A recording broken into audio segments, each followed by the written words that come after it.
No, you aren't seeing things. This is actually a giant ball of jelly. And it was in this last bag of my Happy Grow garden soil.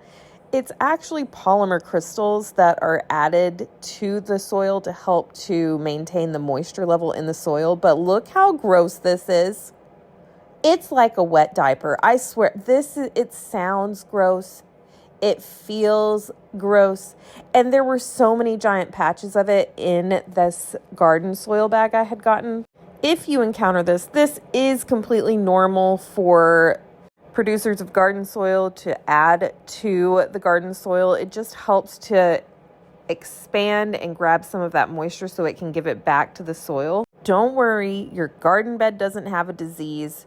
This stuff is used constantly. It's standard across the industry, but it is disgusting to encounter, especially when you're not expecting it. I'm going to be setting aside all of this for later because it is good to use in hanging baskets and potted plants and things like that.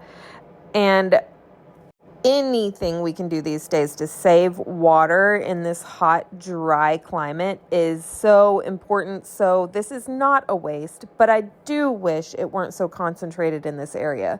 A concern I have about this stuff, especially like all mounded up like this, is that maybe one of my little critters, like a squirrel or a lizard, might eat it, and then it will expand in their belly and make them incredibly sick. It is fatal if they have too much of this in their little bodies.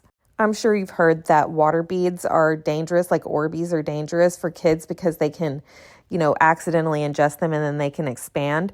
This is the same kind of concept. It's perfectly safe for your vegetables and everything like that, but just use your common sense when you see something like this. You don't want to leave it there for the wildlife to get into, and you just want to be safe.